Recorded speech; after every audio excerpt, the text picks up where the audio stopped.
الحمد لله نحمده ونستعينه ونستغفره ونؤمن به ونتوكل عليه ونعوذ بالله من شرور أنفسنا ومن سيئات أعمالنا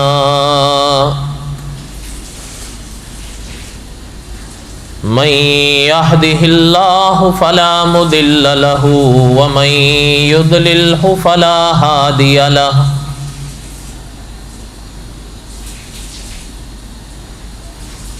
ونشهد أن لا إله إلا الله وحده لا شريك له ونشهد أن سيدنا وسندنا ومولانا محمدا عبده ورسوله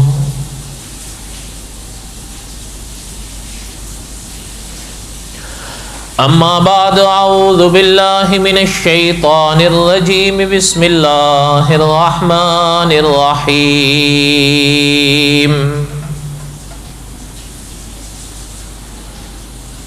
ما كان محمد أبا أحد من رجالكم ولكن رسول الله وخاتم النبيين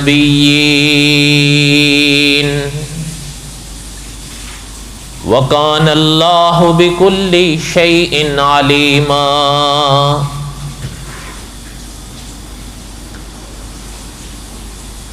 وقال الله تعالى في مقام آخر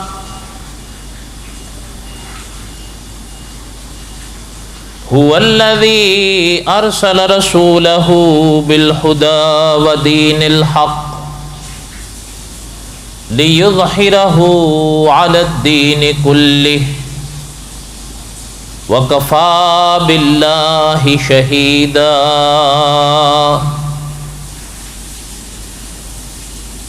محمد رسول الله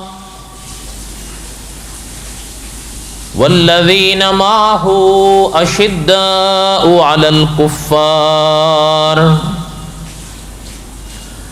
رحماء بينهم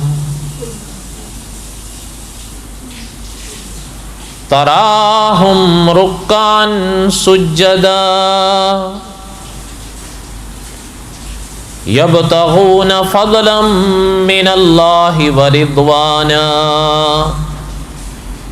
سيماهم في وجوههم من أثر السجود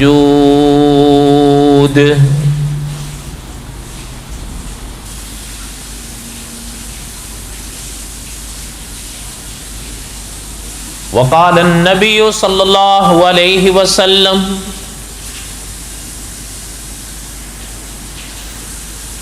أنه سيكون في أمتي كذابون ثلاثون كلهم يزعم أنه نبي وأنا خاتم النبيين لا نبي بعدي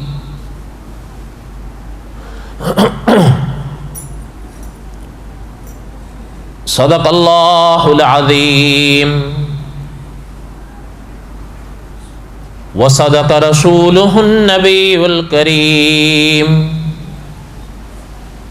ونحن على ذلك لمن الشاهدين والشاكرين والحمد لله رب العالمين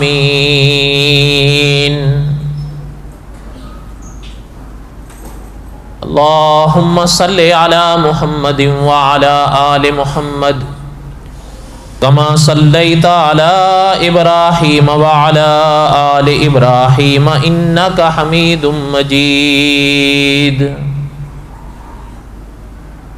اللهم بارك على محمد وعلى آل محمد كما باركت على إبراهيم وعلى آل إبراهيم إنك حميد مجيد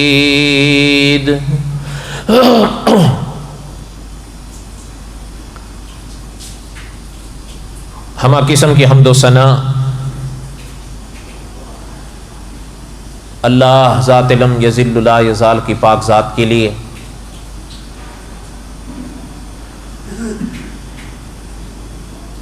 صدق دل سے لا تعداد مرتبہ درود و سلام امام الانبیاء حضرت محمد رسول اللہ صلی اللہ علیہ وسلم کی پاک ذات کے لیے۔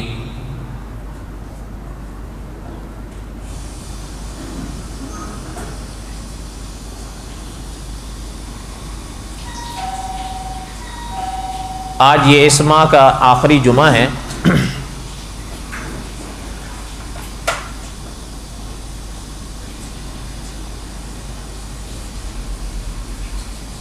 تو ہر مہینے کا آخری جمعہ عقیدہ ختم نبوت کا سبق ہم دہراتے ہیں۔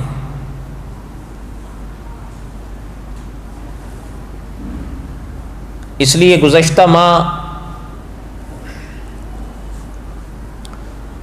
جو سبق جہاں چھوڑا تھا وہاں سے ہم پڑھیں گے انشاءاللہ۔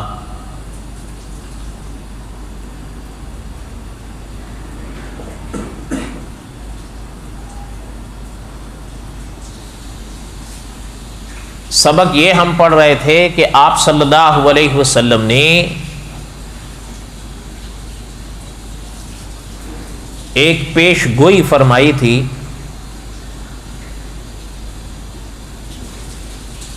کہ آپ صلی اللہ علیہ وسلم کے بعد اس دنیا میں 30 جھوٹے پیدا ہوں گے، وہ 30 کے 30 یہ دعویٰ کریں گے کہ ہم اللہ کے نبی ہیں،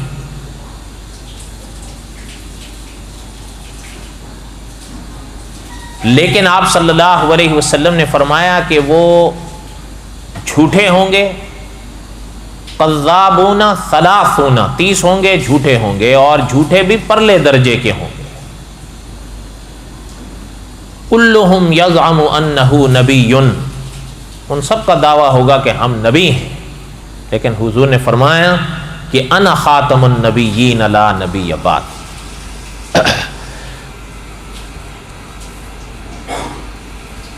مسلمانوں کے ہاں یہ عقیدہ ختم نبوت کہلاتا ہے، اور عقیدہ ختم نبوت کی اہمیت کے حوالے سے کئی باتیں ہم نے پہلے پڑھی۔ آپ صلی اللہ علیہ وسلم کی اس پیش گوئی میں جن 30 لوگوں کا ذکر ہے اس کی شرح بھی ہم نے ابتدا میں پڑھی، اور پھر کچھ کے ہم حالات پڑھ رہے تھے۔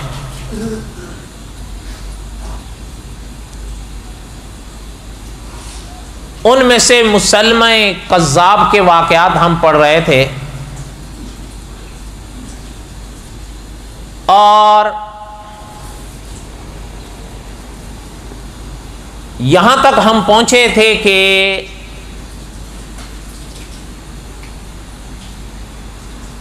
مسلمہ کذاب سے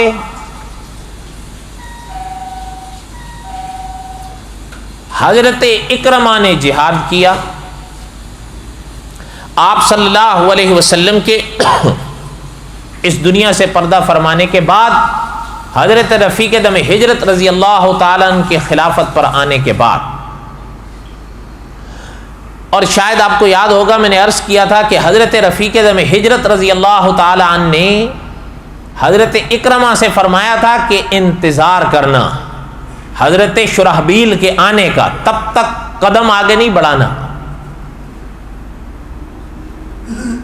لیکن بہرحال علماء نے لکھا ہے بہادر لوگ تھے، حضرت اکرمہ نے محسوس فرمایا کہ عقیدہ ختم نبوت کے منکرین کو اتنی بھی مہلت کیا دینی ہے، برداشت ہی نہیں ہوا ان سے،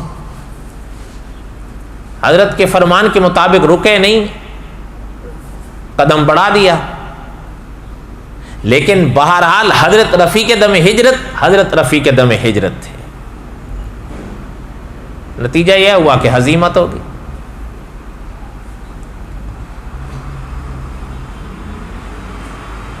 اب حضرت نے فرمایا جب حضرت رفیق دم ہجرت کو پتہ چلا تو حضرت بہت اداس ہوئے.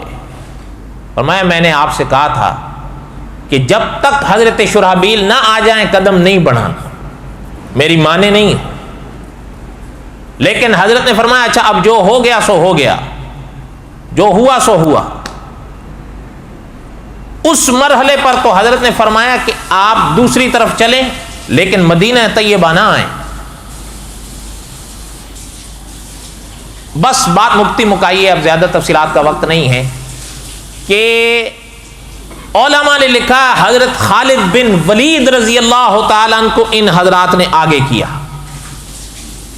اور حضرت خالد بن ولید رضی اللہ تعالیٰ عنہ نے عقیدہ ختم نبوت کے دفاع میں مسلمہ سے وہ جنگ لڑی, وہ جہاد کیا.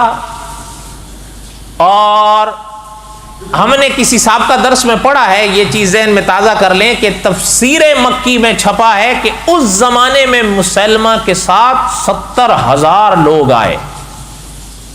یہ اس زمانے میں بہت بڑی تعداد ہے, ہو سکتا ہے آبادی اتنی نہیں, لیکن عقیدہ ختم نبوت کی اہمیت کو سمجھیں کہ دفاع ختم نبوت میں چھپا کہ حضرت رفیق دم ہجرت رضی اللہ تعالیٰ ان مرحلوں پر ساری رات سو نہیں پاتے تھے, نہ دن کو چین آتا تھا نہ رات کو چین آتا تھا. چونکہ پہلے حضرت اکرمہ کے ساتھ یہ حادثہ ہوا تو اور پریشان رہے. اور یاد رکھیں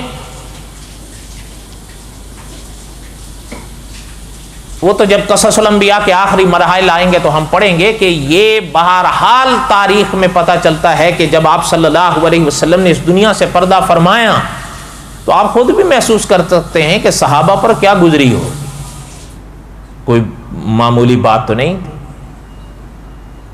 اور پھر وہ لوگ جن کو دین اسلام ایک نظر نہیں بھاتا تھا, آپ صلی اللہ علیہ وسلم کا اس دنیا سے پردہ فرمانا تو ان لوگوں کے ہاں تو گھی کے چراغ جلنا تھے. لیکن حضرت رفیق دم ہجرت رضی اللہ تعالی عنہ اس مقام پر کھڑے ہوئے, اور حضرت رفیق دم ہجرت رضی اللہ تعالی عنہ نے ان صحابہ کو آگے کیا, خود کمان سنبھالی, اس نظام کو سنبھالا. مدینہ طیبہ میں حضرت اکرمہ رضی اللہ تعالی عنہ چونکہ وہ حادثہ پہلے ہوا اس کی وجہ سے پریشان بھی رہے حضرت رفیق دم ہجرت رضی اللہ تعالی عنہ. لیکن اس مقام پر آئیے کہ جس مقام پر پھر حضرت خالد بن ولید آئے, حضرت شرحبیل آئے اور صحابہ آئے. قصہ مختصر یہ کہ علماء نے لکھا ہے کہ ان کے نصیب میں اللہ تعالیٰ نے فتح لکھی, اور وہ جنگ صحابہ نے مسلمہ سے جیتی. اور آپ شاید آپ نے پڑھا ہو یا کہیں سنا ہو, یہ علماء نے لکھا ہے کہ اس زمانے کی یہ ایسی جنگ ہوئی ہے, ذرا غور سے میری بات کو سنیے گا, کہ اس زمانے میں ایک قول کے دفاع ختم نبوت میں تو یہ چھپا ہے کہ 22,000 مرتد صحابہ نے قتل کیا اس جنگ میں. 22,000 مرتد. البتہ مولانا ابو القاسم رفیق دلاوری رحمۃ اللہ علیہ نے آئمہ تلبیس میں 21,000 لکھا ہے. 21,000 کون سی کم تعداد ہے اس زمانے میں. مناظر ختم نبوت حضرت چنیوٹی صاحب رحمۃ اللہ علیہ فرمایا کرتے تھے اس زمانے کا 21,000 اس زمانے کا 21 لاکھ ہے. اچھا دوسری طرف آئیے, یہ تو ہوئے نا وہ مسلمہ کو ماننے والے جنہوں نے حضور کی ختم نبوت کا انکار کیا تھا. اپنوں کی طرف آئیے. دفاع ختم نبوت میں لکھا ہے کہ ہمیں شوق ہوا کہ آپ صلی اللہ علیہ وسلم کے 23 سالہ زمانہ نبوت میں کتنے صحابہ شہید ہوئے. جہاد تو حضور کی زندگی میں ہوتا رہا, آپ سب جانتے ہیں. جس طرح نمازیں ہوئیں, روزے ہوئے, حج ہوئے، عمرے ہوئے، اسی طرح جہاد بھی ہوئے. جس طرح نماز کے مسائل ہیں، زکوٰۃ کے مسائل ہیں، روزوں کے مسائل ہیں، حج اور عمروں کے مسائل ہیں، نکاح و طلاق کے مسائل ہیں، اسی طرح جہاد کے بھی مسائل ہیں. حضور کی زندگی میں جہاد ہوتے رہے، حضور نے خود جہاد کی ہے. ایک کتاب ہے نا اپنی فضائل اعمال، اسی طرح ایک مستقل کتاب ہے فضائل جہاد، اور چھوٹی موٹی کتاب نہیں، 850 صفحے کی کتاب.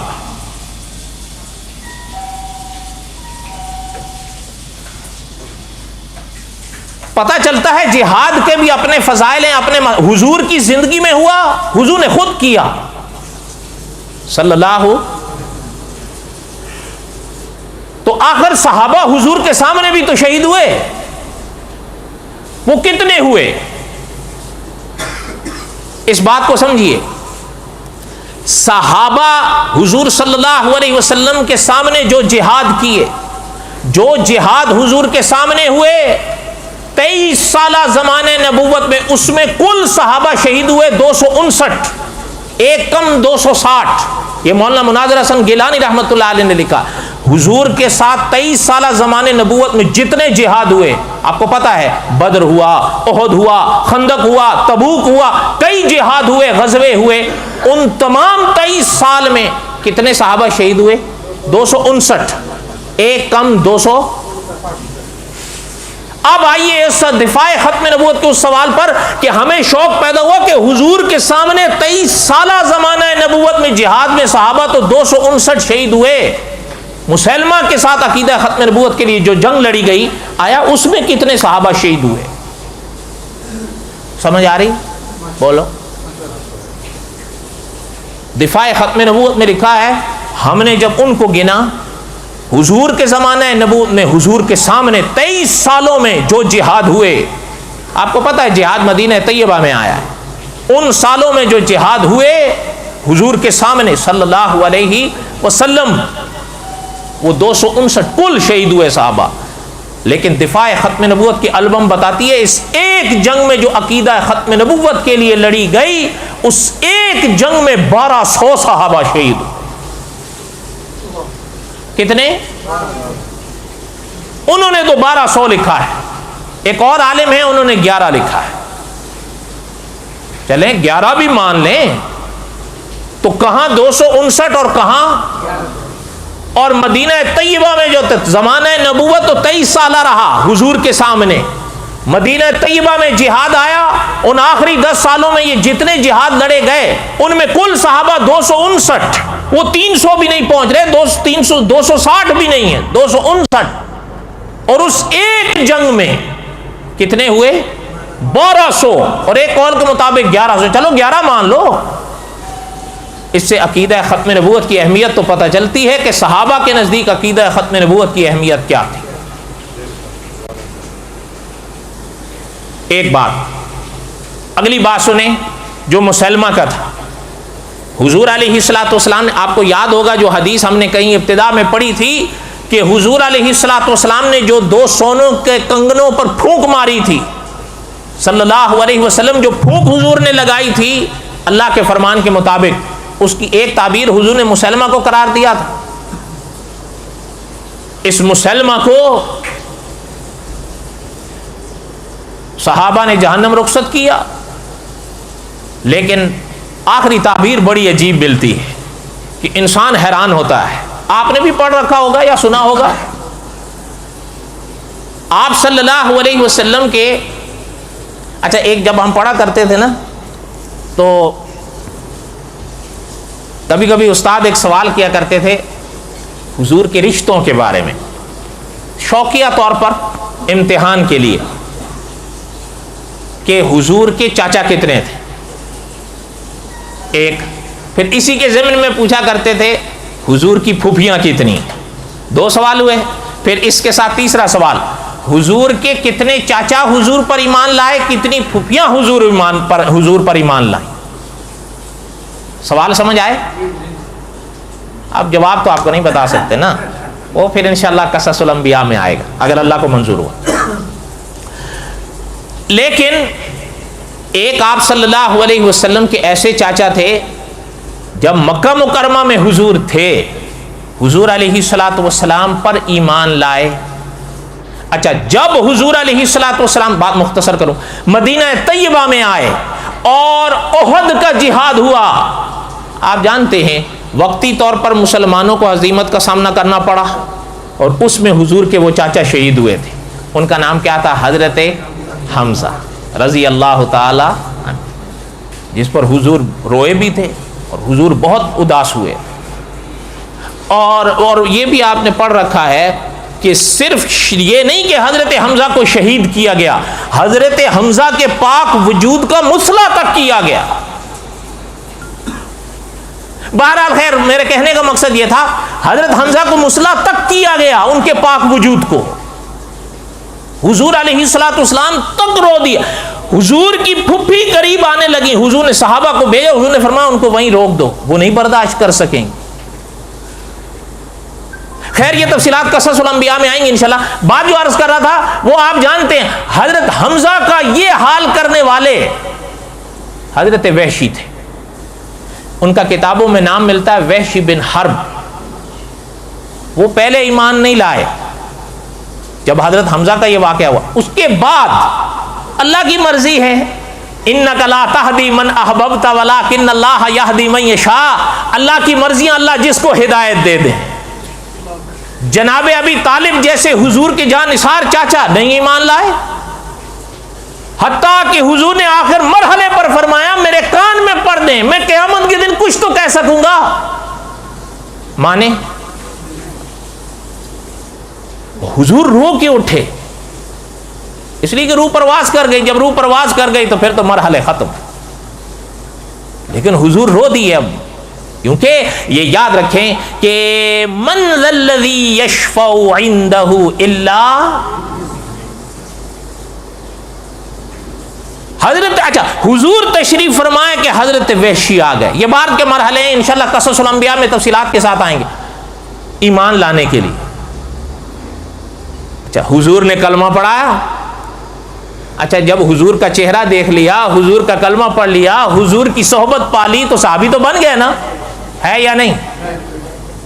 جانے لگے. علماء نے لکھا ہے حضور نے بلایا, میری بات سنو. حضور نے فرمایا دیکھو آپ نے توبہ کی, آپ نے ایمان لایا, سر آنکھوں پر ہے, لیکن میرے سامنے کم آنا, میں آپ کو دیکھوں گا تو مجھے اپنے چاچا کے ٹکڑے یاد.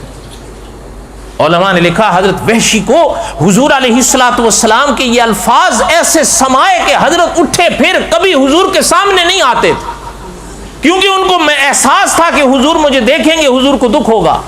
دور سے حضور کو دیکھ لیتے تھے. لیکن آپ حیران ہوں گے کہ علماء تاریخ لکھتے ہیں کہ انہوں نے ایک دفعہ اللہ کی درگاہ میں عرض کیا, اللہ تو ہے نا, اللہ کی درگاہ میں عرض کیا کہ اللہ اسلام کا اتنا بڑا شیر میرے ہاتھوں سے اس دنیا سے گیا ہے, میری وہ بد نصیبی تھی, لیکن اللہ کچھ اس کا برعکس بھی تو نصیب فرمائیں کہ حضور کا وہ اتنا چہیتا چاچا, جو سب سے بڑا چہیتا چاچا, وہ میرے ہاتھوں سے گئے ہیں, تو کچھ ایسا نصیبہ بھی تو میرا بنائے کہ حضور کا سب سے بڑا دشمن بھی پھر میرے ہاتھوں سے جائے.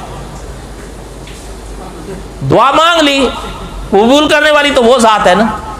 آپ کو یاد ہوگا حضور کے پاس مسیلمہ کا خط آیا تھا, وہ ہم نے پہلے پڑھا, اور حضور علیہ الصلوۃ والسلام اتنے جلال میں آئے کہ حضور نے فرمایا تھا یہ جھوٹ بول رہا ہے, اور یہاں تک کہ حضور علیہ الصلوۃ والسلام کو اس نے تو محمد الرسول اللہ لکھا تھا, لیکن حضور نے جواب میں مسلمۃ الکذاب لکھوایا تھا, مہا جھوٹا, پرلے درجے کا جھوٹا. صحابہ فرماتے ہیں کہ حضور نے جب اس کا خط سنا تو حضور کا چہرہ ایسے سرخ ہو گیا غصے کے عالم میں, جیسے حضور کے پاک چہرے پر کسی نے انار چھڑک دیا. اب یہ مرحلہ آیا جو بات آپ سے عرض کر رہا تھا, جنگ یمامہ کا, جو جنگ عقیدہ ختم نبوت کے لیے لڑی گئی. جب یہ مرحلہ آیا حضرت وحشی کی وہ دعا علماء نے لکھا ہے یہاں پر ظاہر ہوئی کہ آمنا سامنا ہوا حضرت وحشی کا مسلمہ کے ساتھ. مسلمہ نے جو دیکھا تو سر سے لے کر پاؤں تک لوہے میں ملبوس ہوا تھا, لوہے میں بھرا ہوا تھا, صرف آنکھیں نظر آ رہی تھیں. علماء تاریخ نے لکھا ہے حضرت وحشی نے جو نشانہ لگا کے آنکھ پہ مارا نا وہیں ڈھیر ہو گیا. جان ابھی پھر بھی باقی تھی لیکن لگی اس کو. اچھا علماء نے فرمایا حضرت وحشی خوشی کے مارے مست ہو گئے. فرمایا اللہ تیری شان ہے, اگر حضور کے جتنے بڑے چاچا جان نثار چاچا اگر میرے ہاتھ سے گئے وہ میری بد نصیبی تھی, لیکن آج حضور کا سب سے بڑا دشمن بھی تو نے میرے ہاتھ سے ہی لیا ہے. وہ دعا قبول ہو گئی.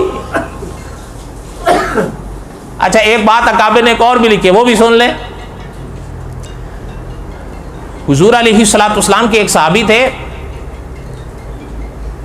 حضرت معاویہ رضی اللہ تعالیٰ عنہ. مفتی تقی عثمانی صاحب نے لکھا ہے, آپ کے ہمارے ملک کے سب سے بڑے مفتی کی بات بتا رہا ہوں. انہوں نے لکھا ہے کہ حضرت معاویہ حضور کے وہ صحابی ہیں کہ صحابہ میں یہ شاید سب سے مظلوم صحابی گزرے ہیں. اگر اس کا نظارہ کرنا ہو تو کبھی نیٹیوں کو پڑھ لیا کریں. حالانکہ حضرت معاویہ کون تھے؟ چھوٹا سا سوال ہے, حضرت معاویہ کون ہے؟ سوال سمجھ میں آیا؟ حضرت معاویہ کون ہے؟ اس کا جواب سنیں جو علامہ خالد محمود صاحب نے لکھا ہے. علامہ خالد محمود صاحب لکھتے ہیں حضرت عمر یہ اللہ کا انتخاب تھے. مانا کیا؟ آپ کو یاد ہوگا حضور علیہ الصلوۃ والسلام نے حرم میں دعا مانگی تھی کہ اللہ یا عمر دے دیں یا عمر دے دیں. عمر کون تھا؟ ابو جہل تھا, اور عمر حضرت عمر تھے. یہ الفاظ آپ پڑھ لیں حدیث کی کتابوں میں. حضور نے فرمایا اللہ یا عمر دے دیں یا عمر دے دیں. میں آپ سے پوچھتا ہوں عمر آئے, آگے آ جائیے, کہہ رہے ہیں بس ایک منٹ آگے آ جائیے. عمر آئے یا عمر آئے؟ حضور نے اللہ سے مانگا, اللہ نے کس کو بھیجا؟ تو علامہ خالد محمود صاحب فرماتے ہیں حضرت عمر اللہ کا انتخاب تھے. حضرت عمر کن کا انتخاب تھے؟ اللہ کا انتخاب تھے. اگلی شیخ سن لیں, فرمایا حضرت عمر اللہ کا انتخاب تھے, حضرت معاویہ حضرت عمر کا انتخاب تھے. عقیدہ ختم نبوت پر انشاءاللہ آئندہ ماہ. وما علینا الا البلاغ المبین. سنت